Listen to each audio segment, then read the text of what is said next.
paralyzed and you are there hovering over me. I can't believe my eyes, trusting myself is unwise, but there you are hovering over me. So I made a few notes just so I would, not forget some of the things I wanted to bring up. All right. Awesome. And then I emailed them to myself. Then I copied and pasted it into a text document. Oh, there you go.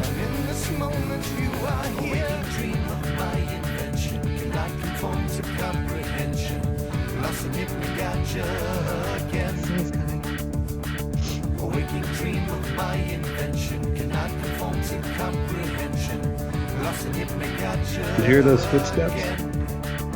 Yeah.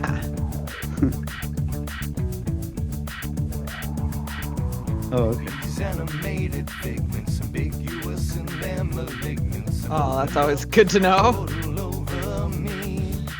Glad we have that going for ourselves.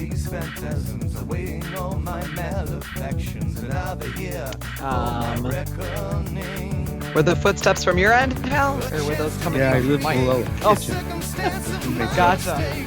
Hope they don't start shopping things. Hope that, or tap dancing? Yeah, I have my hand on the knob. I just turn it off. I'm not talking. And then No worries. I'm sure it'll be fine. Skype's pretty good actually with the compression.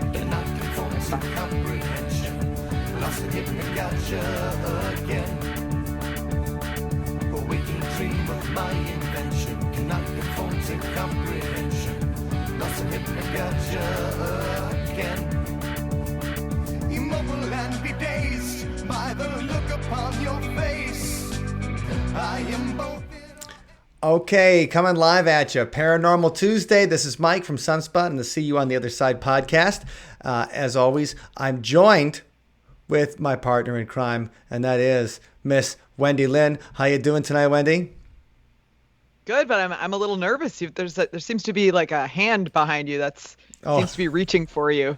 Yes. It's scaring me a bit. Yes. Well, I'm watching out for that evil hand. Right. Oh. That's because I'm in the shadow part of my manor tonight. It looks like a pretty spooky room. It is a spooky room. And we got our special guest tonight is somebody after our own hearts, Wendy. It is a musician and a podcaster, much like us. And we're joined tonight by, from Philadelphia, Mr. Hal Aaron. Yay! Welcome.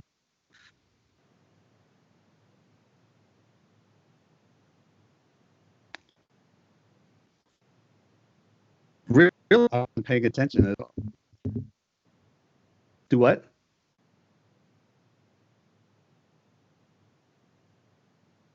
No, not quite. You know what I did today? I went for an audition today and I got the gig too. Ooh, congrats! Hey, fantastic. That's a big day. Yeah, what was anything fun? Yeah, what was the gig? Did you have to wear a mask First and everything? actually playing, I actually did in a long time. It's on Friday morning, playing just acoustic guitar, no vocals, for a funeral. Oh. I know, right? Okay. Well, at least it's good to have work, especially during this time. Yeah, for I'm musicians. looking It's forward good to have to it. work. Is it That's somebody cool. you know? Congrats on getting the gig. Yeah. So I'll roll around in the leaves and play some acoustic guitar. Okay. While they bury this guy. Aww. Okay. Sounds good. Well, he's lucky to have some nice live music at his funeral. Right. That's a great idea. I feel like most people wouldn't hire a band or a musician for their funeral. They'd be like, oh, a DJ will be fine. Yeah. And actually, she was telling me that after this, they're going to actually have a party with like regular rock music, because they were really into music, and the guy who died apparently was just really into old rock and roll, Petty and the Eagles and the Beatles and all that stuff. So I play all that stuff. So Oh, I that's might awesome. get the second half of the gig too. You're the perfect man for the job. Something though, Hal, is let's get to your history and stuff like that. We'll talk about that in 1 second. But since we're on the kind of things that you play for a funeral, like how would you approach that? As far as the kind of music you're gonna bring, or like you say, I'm taking all requests. Do you have some? Yeah. Well, do you have certain kind of suggestions? Yeah, the wife actually suggested some of the songs for me, so I just could tell from her suggestions where to go from there. She wanted to What hear would "Turn, fit? Turn, Turn" Aw. and "Amazing Grace." She said she really liked the Eagles. Um, So maybe peaceful, easy feeling. yeah, actually, there's a Don Henley song on their very last album called "It's Your World Now." And it's about like leaving it behind to the younger generation, and it's a Aw. really beautiful song. Check it out if you get a chance. Cool. That's What's it probably called? It's Your World Now. Okay, I'm gonna jot that down. that's probably more cheerful than like Life in the Fast Lane or something like that. I thought. Yeah, I might break into that too. All right. So okay. Sweet Home Alabama. So let's go into real quick. So you're a little bit of your history as a musician. Now Hal has a very cool podcast called Tales of the Road Warriors, where he sits down with fellow musicians and talks about experiences performing, spending time traveling between shows, the different experiences that musicians, it seems, whatever generation you're traveling, you're performing, us show folk. And the experience we all share. And so, Hal, what made you decide to start doing a podcast and start talking to people a little bit? Because you're a musician. Who wants to hear you talk? What brought you into it? Well, I got to say that you and I have one thing in common, and that is we both started out as singing waiters, I think, right? Weren't you a singing waiter there in Milwaukee? No. Wendy's having a good laugh at this. No, I wasn't a singing waiter. I love that visual though. I was in show choir for about 3 months in high school. Because we Oh, Or I thought was you it were- Ed I thought you Debevic's there worked for in a a while? restaurant where they had singing waiters. I worked at a restaurant where I was telling ghost stories. Oh, that's So it's cool, probably yeah. similar. Yeah. Okay, so here's the I would have thing. loved to I have been a singing waiter though. I'd have done. I'd do it. I'd do it now. It would have been so entertaining. You would have dug it. Well, what it is there was a restaurant in Santa Monica in the 70s called the Great American Food and Beverage Company. And my friend DJ, who I grew up with here in Philly, went out to California first, and he got a job there. And he kept calling me. He said, Hal, you got to come out to California. I'll get you a job at this restaurant where I'm working. You bring your guitar to work, and you take the customer's orders, and then you bring your guitar over to the table, and you sing whatever you feel like to them. Oh, And cool. I'm like, he just like painted such a picture, and he kept calling. I kept talking about it, and one day he calls during dinner time, and my mother told me, don't answer the phone. You know, sit and eat your dinner. You could call DJ back after dinner. I picked up the phone, and she hears me talking to him, and she yells, Hal, shit or get off the pot. You've been talking about moving to California for 2 years now. And that was her exact words. Very verbatim. encouraging. Right. So 2 weeks later, I was in Santa Monica, standing on the pier, looking out, going, "This is where I live now." Oh, Nice. that's awesome. So I went to the restaurant and met with the manager, who promptly informed me that there was no jobs there. Right. Of course, because every musician's going to be in and be like, yeah, I'll be your singing waiter. That's, you know, so.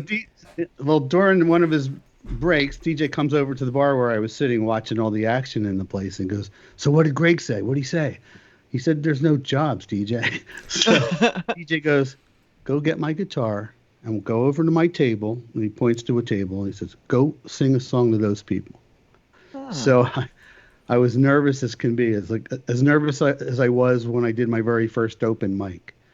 And I picked up his guitar, I walked over there, and I sang Ragdoll by the Four Seasons. Back then, I had a really high falsetto, and I was able to do that whole cool. Frankie Valli kind of thing with the ooh, you know, that, and then they wanted an encore. I forget what I sang after that, but Greg comes over to me at the bar, and he goes, "Can you start Monday?" Oh, that's Awesome. great. That is great. So that's how I got the job there. Wow, you must have really impressed him then. Yeah. Well, I did something right. What? It was the wackiest, wildest place to work you could imagine. it's right because you probably had a ton of tourists. Everybody's a musician, Yeah. and and it just, I mean, having to deal with musicians, like everybody working there day after day, is get like the drama of, Oh man. you know, that kind of thing. So I love it. So, okay, you go out there, did you have like a band? Did you have a plan? You know, No you're just like, band, I'm no going to be a plan, singing no waiter and that's nothing. it. But I learned a lot of gimmicks, working there, watching the other waiters jump up on people's tables. And so I took it from there, and I got to be like the most flamboyant of all, Adam. I would jump up on the table and kick ribs right off the table into people's laps. And like the more messy you got, you would think they'd be suing you left and right for, Oh man. ruining their clothes. But no, the more you did shit like that, the bigger they tipped you, the more crowded the restaurant would get in the future. It was like the Disneyland of restaurants. That's awesome. I wish we had a place like that. Well, like when you said, so Wendy, when you mentioned Ed DeBevick's, that we did have one in Very Milwaukee. similar, except they have actors instead of musicians, and they take a role. There was an Ed DeBevick's in L.A. too. Oh, So sure. a lot of their people came into the Great American on their days off to experience us, and we went there to experience them. Well, I went there with my parents when we go to Chicago when I was a kid, and so I believe my favorite T-shirt when I was in 5th grade was an Ed DeBevick's "Eat at Ed's" T-shirt Nice. myself. So you go out there, you become a singing waiter. What was your showstopper? Like, what was the one when you had a big crowd, you wanted to get tipped big? What was the one that made the other musicians jealous? Where they were like, "Oh, damn Well, it, for a Hal, little you're ruining while- it for the rest of us." For a little while, there was a girl named Shans Boilini. Shans and I used to get up on top of the table after they were done eating, between like the main course and dessert. The table would be empty, and we got up on the table. It was like a big family table where like people like groups of 20 would get together. So this guy brought his whole company in once, and we got up on the table and we did "Don't Touch Me There" by the Tubes. I don't know if you remember that. I'm not familiar with that one. But "Don't Touch Me There" sounds like the kind of song I probably should know. You should know it. Look it up on YouTube. "Don't Touch Me There" by the Tubes. They were a big Vegas act, but they were also very raunchy and cutting edge. And then he tipped Shans and I $20 each when we were finished singing it. So the following week, he came in again with another group of employees and asked us to do it again. And so everybody said we should go on the Gong Show and do it. So we did. Oh my God, Yeah. Hal, you were on the Gong Show? All right, we'll get to like some legends and stuff like that in a minute. But first of all, I want to hear And about being on the Gong Show. so, well, it doesn't translate. "Don't Touch Me There" on an acoustic guitar does not translate the same way on standing tabletop as it does on television. And Jamie Farr gonged us in about 30 seconds, just as we were getting to the chorus. You got I think he gonged by did the Klinger. You got gonged by Klinger. It's even better. Klinger. Like you Yeah, make, exactly. like, it's like you make your money like, dressing like a lady on MASH or what. That was his big thing. Oh my God, that I is know. great. That was my first thought. Like, who are you? Oh my gosh! Please tell me that footage is on YouTube somewhere so we can see it. Yeah. Because I would love to see It that. might be. I don't know. It might be. What was? I mean, As a okay. matter of fact, What was backstage at the Gong Show like? Like you picture it like it's gonna be the Muppet. Like when you would see the backstage of the Gong Show when you were a kid, I'm like, this has got to be like the Muppet Show. Like everybody's got to be crazy. It had the wackiest. Throwing food around and stuff. That's what you figure. no, really, actually, it was exactly how you imagine it, people in weird outfits and stuff, but pretty nervous and just kind of sitting there waiting their turn and biting their nails till it was their time to go on. Oh, all right. So, you never made it to like Love Connection or anything like that, did you? I did dating game. Oh, even better. Even Yeah. better. Bachelor number 3. I won. Oh, no way. 4 days in Mexico City, 3 nights and 4 days. That's amazing. Okay, did you just Congrats. win that, or did you have to go with the girl? No, actually, the girl was like an aspiring actress whose agent, I guess, put her on the show just to get her, some airtime. So she didn't go on the date. And the rule was if one or the other did not take the prize, then the other one was free to just take anybody they wanted. Sweet. So did you take DJ for him getting you that job? You're like, DJ, you better go. We can play songs to chicks on the beach. Yeah, really. Something like that. Anyway, I worked as a singing waiter, as I mentioned before. So I took my winnings to the restaurant, and I told all the waitresses that I work with to put their name on a $5 bill, and I'll pick one, and that's who's going with me. No. And we'll use the money to bring back souvenirs for everybody. Oh my gosh. And that's what we did. That's amazing. That's a good friend one. of mine, Karen Ross. She's still a friend of mine on Facebook. I still have a picture of me and her standing at the top of like the pyramid, the Aztec. Oh, that's awesome. Chichen Itza.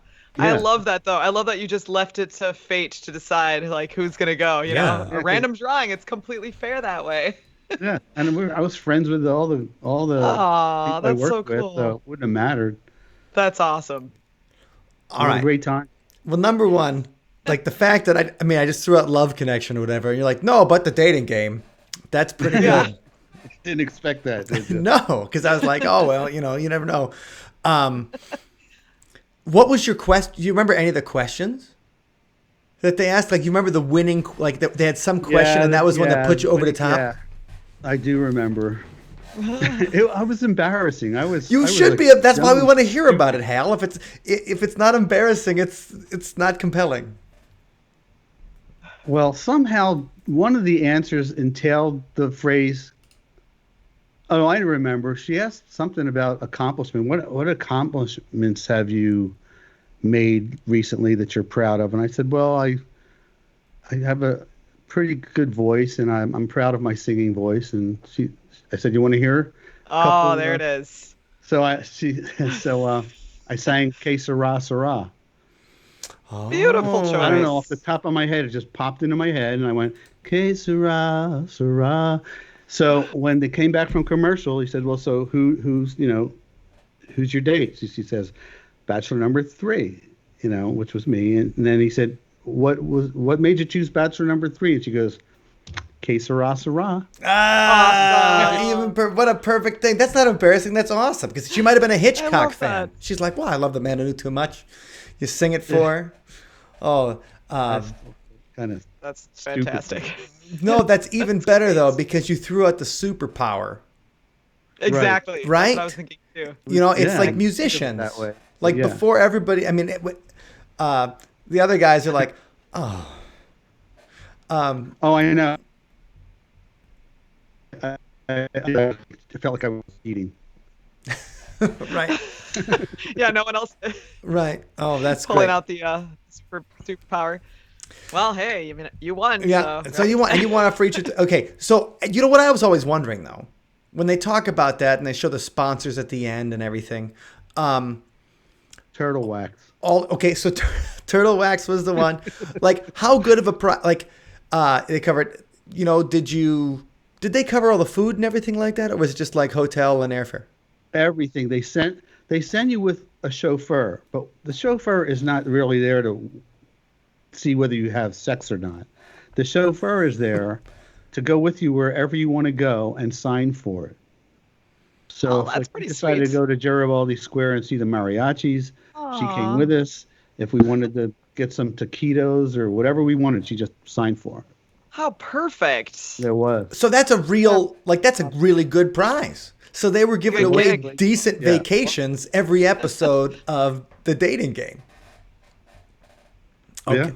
All right. That's everything it was cracked up to be. You should have been happy about that. You've been happy that you won that instead of the Gong Show. Because in the Gong Show, I don't think you would have won as many great prizes as. No. Actually, with the Gong Show, the girl that I went on with was in SAG. So because I went on the show with her, I was entitled to SAG pay. So I still made $480 even. That's amazing. Wait, yeah. Cool. I don't get. Oh, she was in the Screen Actors Guild. I'm sorry. For a second, I thought I had to pay her for being on the show, and because I was part of her act, then had you to got pay me paid too. Right. I thought you said she was inside. And I'm You like, hit the double jackpot. right. there. And I was like, oh, Chuck Barris obviously was connected. As Scott said in the chat, he's like the host as a CIA spy. At least that, according to Confessions of a Dangerous Mind, he was. All right, Hal. So you get into this. You're a singing waiter. You're enjoying it. You're auditioning for stuff in Los Angeles in the late 70s, early 80s. I'm already jealous because I'm watching these shows and things like that, and we're seeing Southern California in all of the, we might have seen Hal. Right. Because might that's have when actually seen everything. that episode. I got some more good stories from working there. If you want to hear another one. Well, yes. If it's gonna be something about like probably a show we saw, I want to hear it. Well, no. Have you seen Police Academy? The movie? Oh yeah. Of course. Okay, so you know who Michael Winslow is? What? He's the sound effects guy, dude. Michael Winslow is unbelievable. Like the first time I saw Michael Winslow was just in Police Academy. Like, he's talented. And then I watched him do a stand up on some show, and he did Whole Lot of Love. Like, he's astounding. He went through Whole Lot of Love with the guitars and Robert Plant's voice. Right. And I was like, this guy is one of the most talented mouths I've ever seen. Yeah. So then you'll be amazed to know that Michael worked at that restaurant too. Oh, fun. And one day, Michael and I went to it was a restaurant called Sky Trails in the Van Nuys Airport, which is now, I think, called the Airtel Plaza. So we went to Sky Trails on open mic night, and you're only allowed to do one song because they had a very popular open mic. So we got up and I did My Sharona. Wait, just on acoustic? The drums. Michael was like, and I was doing the guitar part and singing it, and like everybody got up and started dancing to it, and he didn't miss a beat. I thought like he was going to run out of breath somewhere about halfway through. No, he finished the song, the middle part, everything. He just kept that beat going, and we got like everybody started screaming for more, and like we weren't supposed to do a second one, but the host goes, "Can you do another one?" So we did the Cars, Just What I Needed. Oh, awesome. And Michael does that whole synthesizer solo. Yeah. The whole thing. Like, it was incredible. Oh, that is incredible. Wow. And one night, a bunch of us after work went out to Dupar's, which is like an all-night diner, and Michael was with us. And it was 3 a.m, and we were there till probably 4:30. And Michael was so on that night. It's like from the minute we were seated, just when you couldn't come off, like Robin Williams, like that same kind of energy. And the whole restaurant was like looking at our table the whole time. what are you guys doing? That's great. Some great adventures working there. Katie That's Segal awesome. from Married with Children worked there. What? Yeah. Was she Katie, all right. I didn't know she could sing. Sons of, you're kidding. Katie's got that. Actually, that's her first talent. Oh, That's her wait, she was a talent. background. She was a backup singer for somebody, right? Bob Dylan, Bette Midler. That's right. Bob fired her. I probably for upstaging him. Nice. Oh no, she's good writer and very bluesy voice. Some of the background music on Sons of Anarchy are her songs. That's Oh, right. She's cool. married to because she's married to like the showrunner in that, or Kurt Sutter. Yeah. Yeah. Okay, so when you're working with, obviously, like you said, like Michael Winslow was just on, and just when he came on and he had that, he could keep it rolling.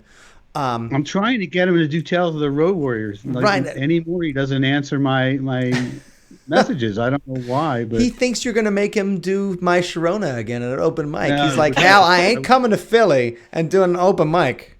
yeah, no. I might recount those days, with him, but I certainly wouldn't make him perform. I would. wouldn't ask him that. But I would love to, because I sat and talked to him one night and found like him to be a really thoughtful, smart guy. I thought he was nothing but silliness until I really, sat down in his kitchen and had a conversation with him. It's like, so yeah, I would love to chat him up. Well, so okay, so you're out there. Are you performing in like any bands or anything, or is it just like the singing waiter thing?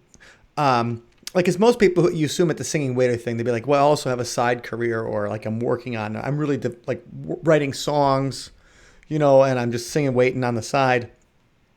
I was in a couple bands. I was in an original band called The Fever, and then I was in a covered band called The Fire Choir. But I always felt better working alone. Okay. Well, the money's better when you work alone. Tell me about it. Wouldn't know. I wouldn't know.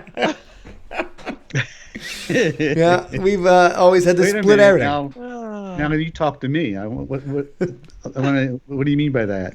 Oh, no, we're just kidding. Wendy and I have been playing in the same band since we were 19 years old. How do you know each other? Are you a couple, by the way? Or no? So it's okay if I get on Wendy? Just band siblings. Well, I think her fiance might be in the next room, so he might come on. He might come in and be like, "What's going on?" Yeah, but thanks. Now you're geographically undesirable anyway to you. That's too cold. Yeah. It'll never work. No, we started our guitar player Ben and I started when we were in like the 8th grade talent show. Oh. So we started playing. We learned "School's Out" by Alice Cooper, "Thunderstruck" by AC/DC, and we wrote an original song.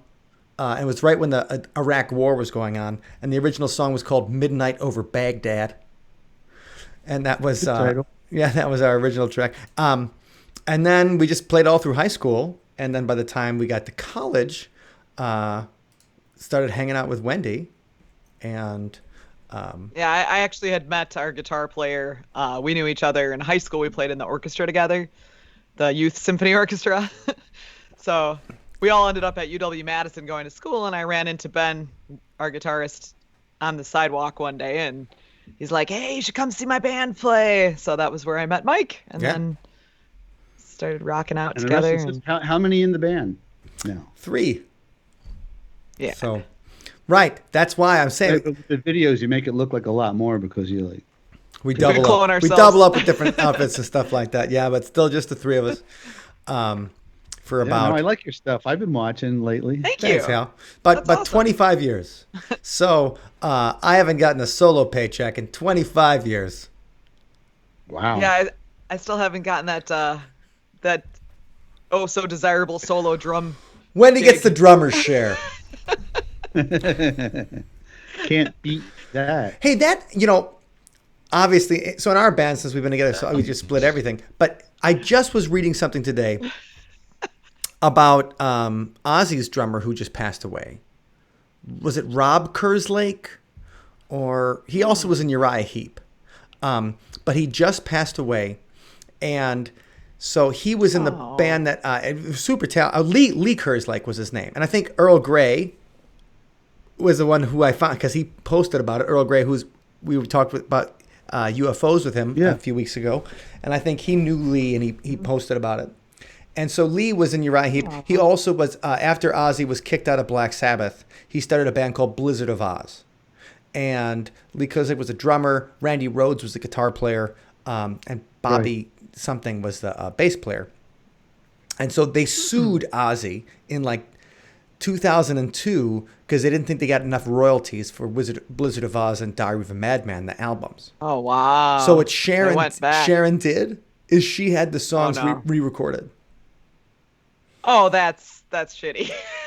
Sharon re-recorded the original songs. Wow. Because it was her, because she was Ozzy's manager, so she made the decision to, or actually her brother, I think, at the time, because her dad was Black Sabbath's manager, and she was working the company. Her brother was working the company, and her brother was Ozzy's manager when Ozzy was kicked out. And so her brother said, like, we'll get more mileage if we call it Ozzy Osbourne than Blizzard of Oz as the band. Anyway, So he sued. He didn't get nothing because Sharon changed it. But his last I was wish. gonna say Sharon in charge. I'm not surprised that any. Well, of that's this, shit. That's no one tough. does. Yeah. That is a tough broad. Like she's like, oh, you want some more money, huh? But you're out. So she is a tough lady. She his dying wish or his last wish when he got prostate cancer was that he would get the platinum albums from Blizzard of Oz and Diary of a Madman. And so Ozzy and Sharon did send him that so he could have those in his house. For the Anyway, like I know half the drum fills on that album by heart, like Yeah. He contributed. Yeah. Well, actually, you find out that they had a bunch like they were really the bass player actually sang a lot of the vocals in the demos. Really? Yeah. Oh wow. Well, I think Ozzy. Do you do some of the drumming in the group, Michael? I help program some things, but otherwise, Wendy's the heavy hitter. I'm. And I know she does the lion's share of. Oh, look at those muscles. But I can play some. I thought I Heavy saw you hitting. drumming in something. That's why I asked. Oh yeah, I mean We have a song that we switch out. We all switch around instruments. live. Yeah. So it was probably a video of that Arthuriana. We've done that on a couple of things. Okay. But like I can So now- I can hold a beat like Ringo Starr 1962 maybe. That's about as complex as I get. But once things start getting complicated, if we ever did Prague, I'd be done. So To be fair, I'd probably be done too. So let's see. Okay, so paranormal activity. When I was working at Jerry's Deli, John Tesh came into the. Ooh. Now, All right. Did you now ever we're do getting like a show juicy. about John Tesh? no, but I know his new age stuff, and I know he loves the weird business. Yeah. Well, there was like a cult following of John Tesh that all said he was like an He's alien. an alien. Yeah. Yes, We talked about Wendy, this- we have talked about it. You're right. Yeah. Yeah. And actually, it was in our when we first formed this podcast. It was in the brainstorm of topics. Yeah. I was just John wanted to Tesh's clear the alien. air a little bit about John Tesh. Now, he may or may not be an alien. I did not see the alien side of him, but he used to bowl at the bowling alley adjacent to Jerry's Deli. Like there was an entrance from the bowling alley into the bar area where I worked. And so him and Connie Selica and their little girl were in the bowling alley, and John came up to order drinks. And I forget what he ordered. Something like a scotch for him and something for Connie and a Shirley Temple for the kid. And I don't remember what it came to, but I do remember he tipped us $10. So I just want to say, nice guy, good tipper. Oh, that's And nice to so know. I want to just put that out there about John Tesh for anybody in the paranormal sphere wondering. Alien or not, he's a Yes. good tipper. Yeah, exactly. Good tipper. Good There's a That's a group. good There's a story. group in Ferndale, Michigan, that thinks that he's an alien. Here's the quote. This is from People Magazine. He's an advanced guard of an alien army, Kenny Five, one of the leaders of the National Anti-Tesh Action Society. Natas, that's the name, National Anti-Tesh Action Society, which is obviously Satan backwards, works in cooperation with a company called Mag Stunt Team 5 that conducts UFO research. Over the weekend, Natas handed out 2,000 flyers that screamed John Tesh as an alien and described him as an interplanetary mole for an alien delegation called Echelon. The group also staged a rally outside Detroit's Fox Theater, where Tesh performed last weekend. Tesh, who is married to actress Connie Selica, and they're both, I guess, great tippers, gave up his Entertainment Tonight stint to spend more time in his concert career. And Kenny Five does say they have videos and photos that show him present at UFO sightings. So What's I love the it. frequency, Kenny Five? Right. What's the frequency, Kenneth? Right. And then REM wrote that song based on Dan Rather getting beaten up in a bathroom and saying that they kept on saying, "What's the Jeez. frequency, Kenneth?" Oh my gosh. Okay, so you used to work at the Jerry's Famous in Studio City, right? Yeah. Okay, and so that's where I always eat when we stay at the Sportsman's Lodge, right? Yeah, that was right next door. A block away. You And- stayed at the Sportsman's Lodge? I've stayed there like a dozen times. Oh, okay. What brought you to L.A.? With I the was band or something no, else? I was there for some music licensing stuff with a company I work with called Broadjam. What And so years was this? this was Maybe we did this meet. this was probably two, Oh wow, that would be but weird. between 2011 and 2000, and I think the last time I stayed was Oh no, 2018. yeah, I was already gone. Yeah, I Yeah. was back here in So Philly by then. we were Darn, always that would have been going. Never cool if you mind. guys crossed paths. Yeah.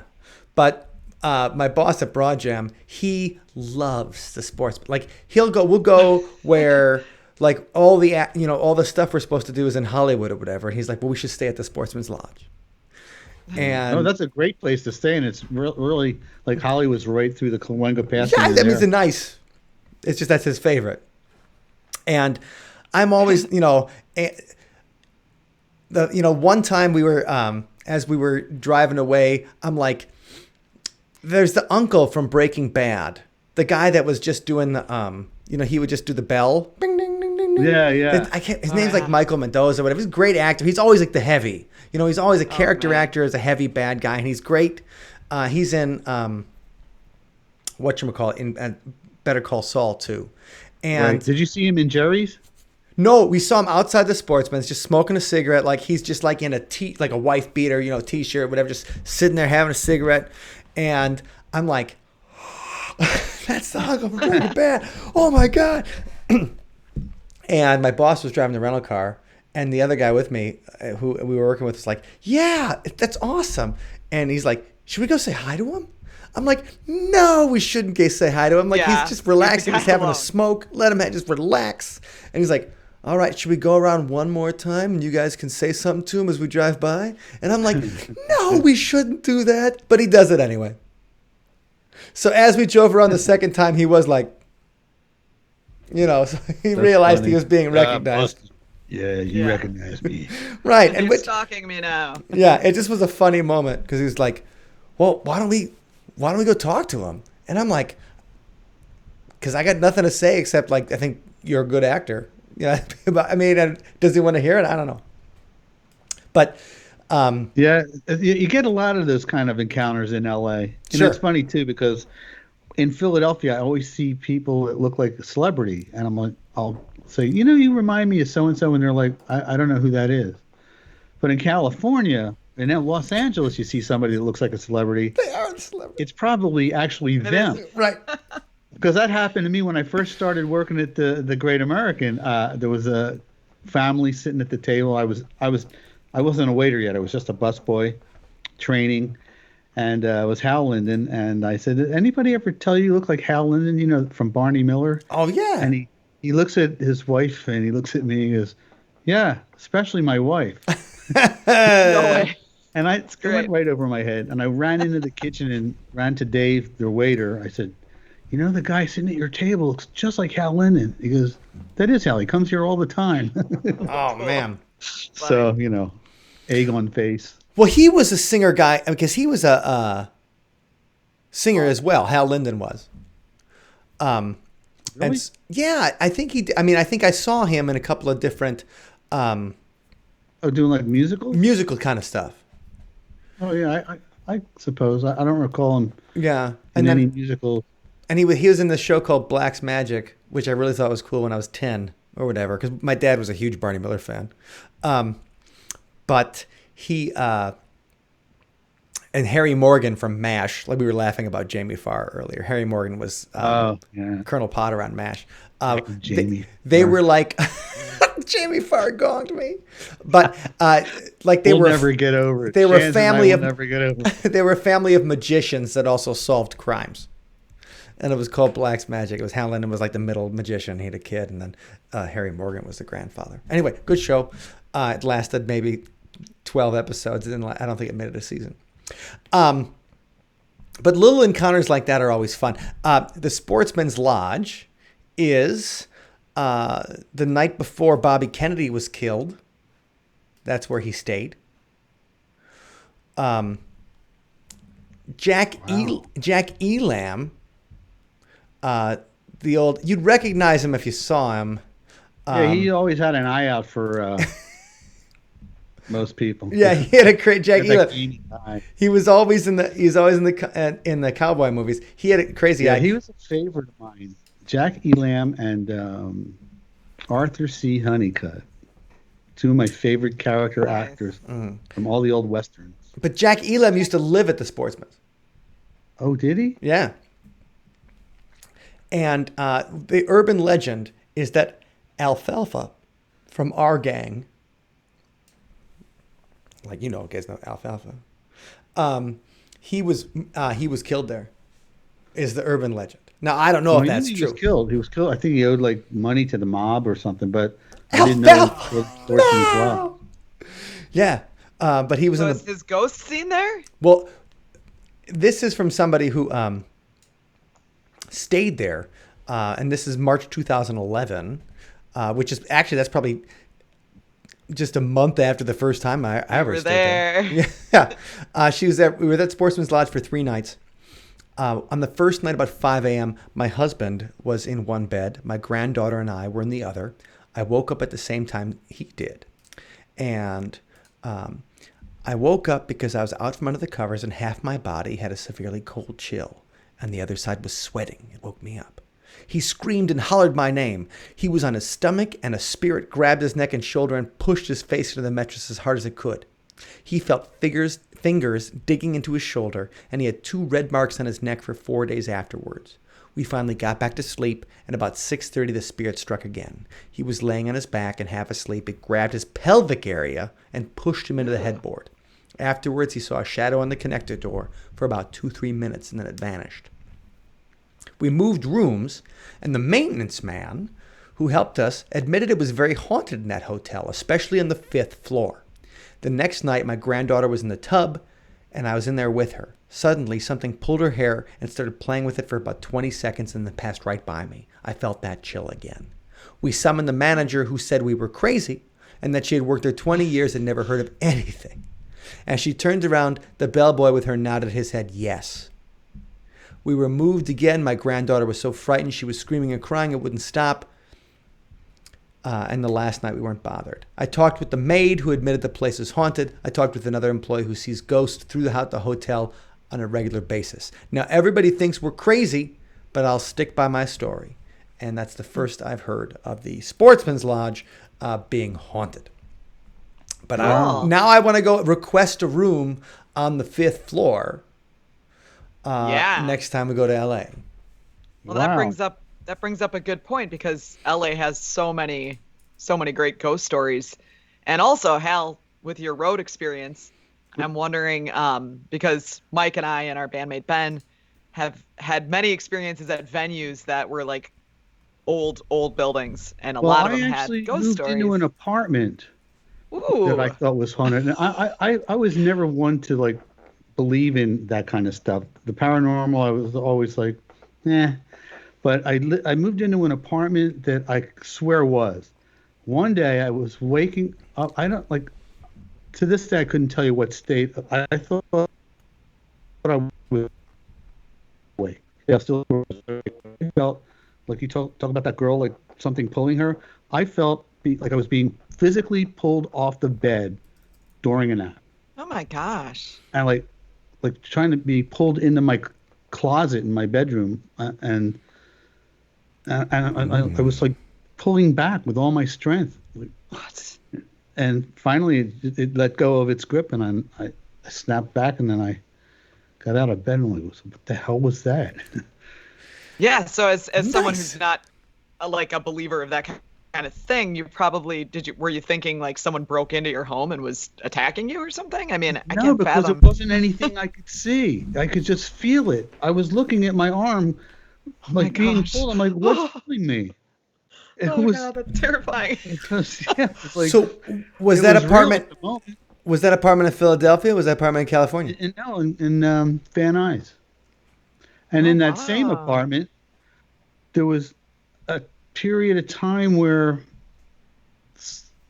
some invisible force was constantly changing the channel on the TV or the radio stations. And I'm not talking about like little glitches. I mean, like blatantly turning the knob all the way over to another station.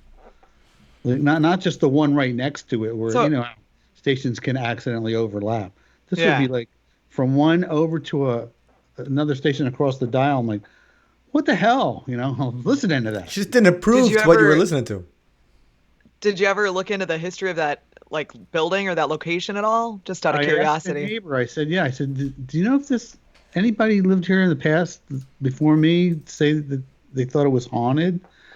And Debbie, the girl upstairs, said that the people that lived there before me mentioned something to that effect, but Really? didn't know Huh. anything. She didn't have any specific stories to relate, so I don't know. It And would then it be stopped. interesting to.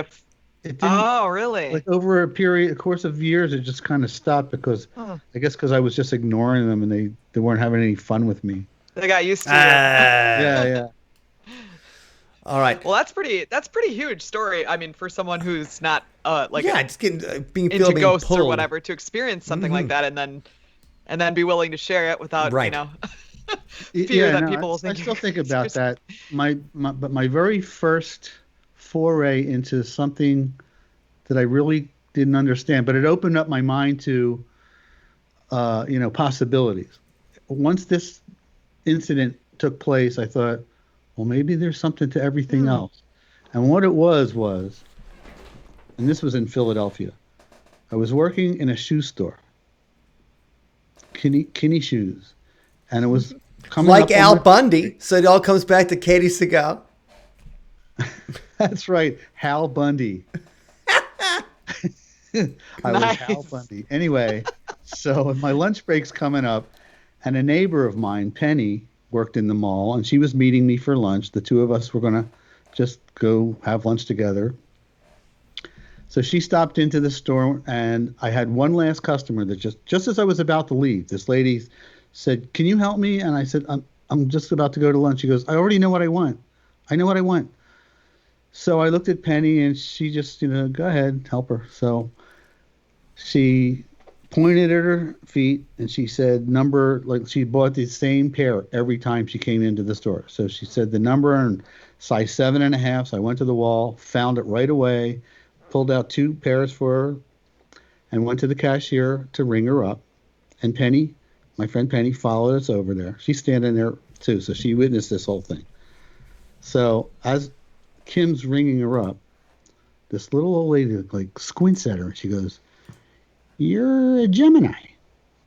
And like she just like stopped in the middle, just like before she could even say how do you know, or before I could say how did you know that, she just turned to me, and she said, "You're a Libra."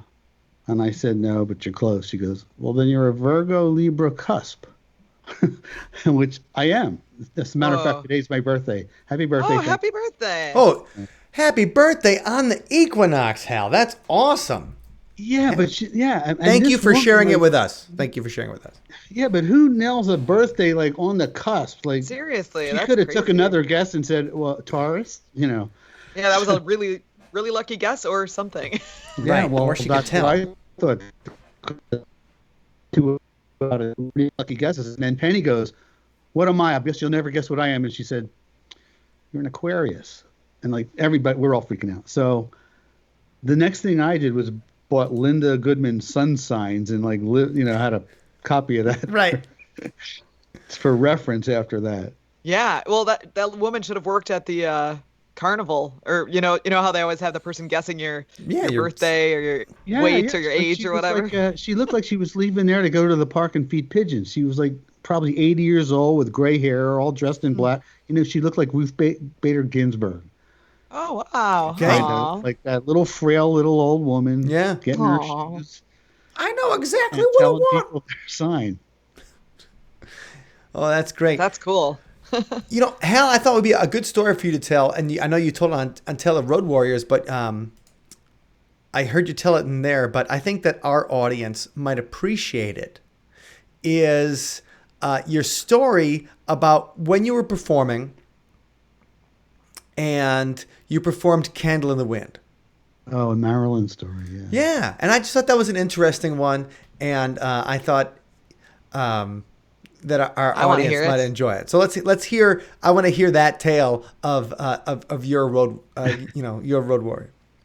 Okay, well, I was always accustomed to playing the guitar and singing. Whatever song was me and the guitar, that was my crutch. And Jamie, who played piano, one of the other singing waiters, says to me, "Hal, why don't you just try letting me just play for you? Like, put your guitar down, just let me play, and just try just singing the song." So I thought, yeah, well, that'll be novel. So we decided to do "Candle in the Wind." Jamie's like a really great keyboard player, and he oh, that's my phone. Oh, thought there was some paranormal going on there. I was gonna say, No, like, nothing paranormal. We gotta Let's check They're it out. on to us. it'd be even better if it was Jamie calling. So where Then he'd be was the ghost? Marilyn Monroe's going, "No, don't tell that story." right? Or maybe she was calling to sing happy birthday to you. Don't- Yeah, right. Actually, there's tell a it. friend of mine who was actually calling to sing happy birthday to me. Oh, happy Very birthday. sweet. Happy birthday, Mr. Hal Bundy. We could try singing it to you, but I think the Skype delay might Right. The harmonies would come. make it sound even right. horrible. They'd make it sound like some weird AI. Okay, back to the story. So, we're back to the story. So I'm singing "Candle in the Wind." Jamie's playing it, and it turned out really, really good. So we decided to, try that again on another night. And I don't know if you remember, during the 70s, they had maybe the 60s too. There were these mirrors that were very popular, like black mirrors with a silhouette. They had the Beatles, like John Lennon and Paul McCartney. They had one of James Dean, one of Marilyn Monroe, and it was just their silhouette. So there was a silhouette of Marilyn Monroe, like a Marilyn Monroe mirror silhouette, on the wall next to the piano. And I happened What was to the name of notice- this bar? Huh? What was the name of the club? Oh, is it the Great American? Oh, this Well, wasn't the Great American. Okay. Yeah, was it? The singing waiter place. And so, okay. So were you guys doing this as part of was it like there's like a show going on the whole time and sing whatever, or were you guys like setting up and you're like, we're going to sing for our tables here? Exactly. Well, Jamie, because he played piano, was always assigned the section right in front of the piano, so he could entertain his customers. Mm-hmm. So we were basically, and I had the back. But every once in a while, if two waiters get a break at the same time, if they know a song together, they'll do it. Strengthen numbers, and we had the harmony going. Right. So that was one of our numbers. Jamie and I did Sweet. "Candle in the Wind."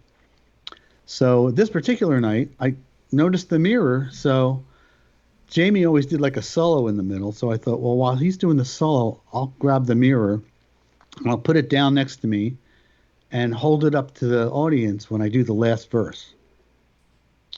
So I did. He's doing his solo, and I reached up and I took the Marilyn Monroe mirror and I set it down by my feet, kind of leaned it up against my shin, and at a particular moment in the song, I was going to reach down and hold it up for effect. But before I had a chance to do that, I noticed everybody at the table in front of us all looking up at the ceiling, going, "Whoa," like they're all like gasping. And what happened was the overhead light caught the reflection of Marilyn and projected her face above the entire room, like looking down from heaven on everybody. It was like kind of like a happy accident. Yeah, unintended awesome. consequence, huh? So That I, is of course, so took cool. the cue, and I got down on one knee, and I just was like singing the last verse like up to it.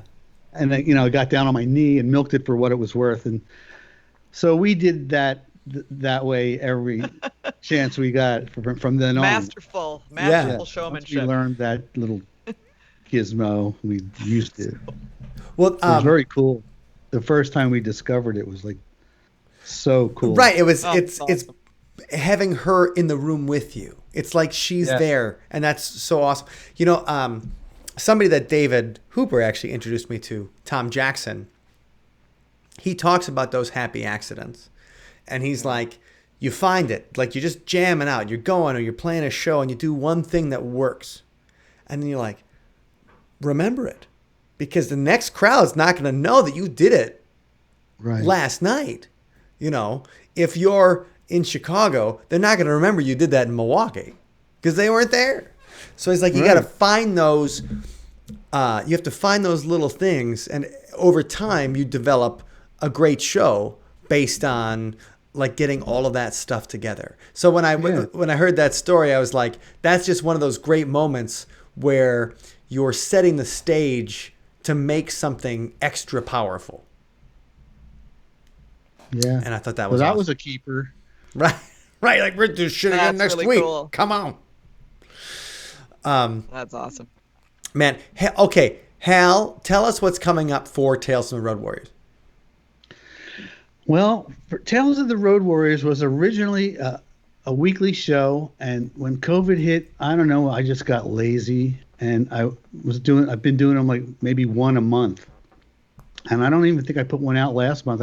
So I got one in the bag, and I've got quite a few phone calls lined up, but like just one or two left to edit. My next one's going to be Ezra Mohawk, and Ezra's actually originally from the Philadelphia area, but she was also the very first female player in Frank Zappa's band, the Mothers of Invention. Sweet.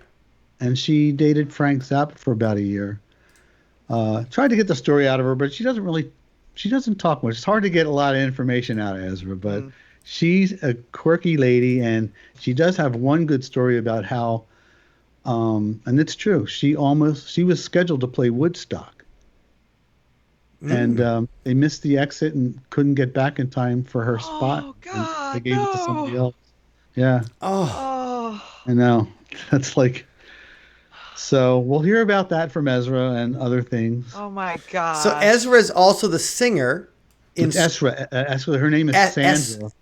Sandra Hurwitz. Yeah. Ezra Hurwitz. Yeah, exactly. She's also the singer on Suffrin' Till Suffrage and Interjections from Schoolhouse Rock. So she is one of these singers from Schoolhouse Rock, which is awesome. That is awesome. She's iconic. Ezra is, I got to tell you, she's fun to talk to. And I've since just called her a couple times just to talk to her. Because that's cool. we just sort of like became friends over the phone. Awesome. That's awesome. Awesome. So you guys make sure you check out talestheroadwarriors.com because it is something Here, that is hold a lot up of my fun. coffee cup. Yes. Oh, there you go. Where is it? There you go. Yep. Tales There it of the is. Road Warriors. Nice. Oh, I like that. Buy one off the website. Yeah. The guitar tunnel. You're so inclined. Yeah, you guys will enjoy it because it's a lot of fun. Especially if you like music and talking about music. I know a lot of our people love talking about song. In addition to all the weird stuff we talk about, it's also the connection to pop culture that we love.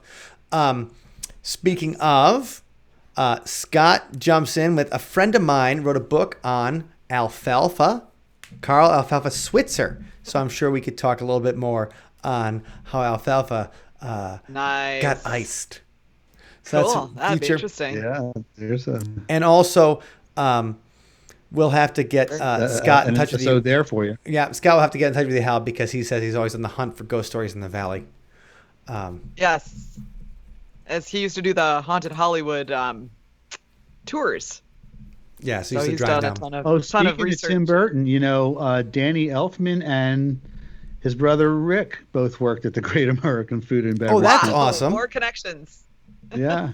I saw That is cool. Oingo Boingo perform when I was in Berkeley in the summer of 1987. And I had no idea. Like, I was just like, oh, this is pretty fun. The only song I knew was Dead Man's Party because I think I'd seen it in the movie Back to School because that was shot in Madison. So that was shot not too far away. All right. Once again, we want to thank Hal for joining us today. It really was a pleasure. Hal. Everybody go visit talesoftheroadwarriors.com and you. listen to Hal's excellent podcast. If you enjoy the kind of stuff we're doing, please check out our Patreon, patreon.com/sunspotmusic. And that's where you can get some really cool stuff and do hangouts. Wendy? And I was just gonna say, because last week we had to take the week off from the live broadcast because we were busy spending time in a haunted mansion and recording a brand new live video for Sunspot. And so our Patreons will be the first people to catch the video itself, as well as some of the behind the scenes stuff, and we'll be sharing that with you too. But we want to thank Scott Marcus, my fabulous fiance, who was a huge part of the video shoot, and also took off of his live broadcast last week to do that. But he'll be back on tomorrow. If you go to What's Your Ghost Story on Facebook, he will be talking about the writing of his book, Voices from the Chicago Grave. And so he's going to give you some of the behind the scenes stories of the research he did while writing that book. It'll be interesting. It'll be at 7:00 tomorrow night. So just wanted to share that. Awesome. And also to let everybody know that we do have some exciting things from the Haunted Mansion that we need to share with everybody. We have a lot of fun. We'll be talking a little bit more about that on Thursday. Make sure you check out Tales of the Road Warriors, and you can check out more there, and Hal's music, and he's a very talented guy. And we'll have links to that so you can see, you can check out some of his videos and everything, because you'll enjoy it. So, Hal, have a great night. Thank you so much again for joining us. You too. Thanks, I'm Hal. looking Nice forward to meeting your you. next original song. All right. That sounds good. And everybody out there, we will see you in just a couple of days. Make sure you check out Scott, What's Your Ghost Story, Facebook.com/What's Your Ghost Story tomorrow night for talking about some Chicago ghost stories and some fun stuff. And then we'll be back for Thursday with some behind the scenes shots and a little more coming up just in 2 days. Everybody, have a good night.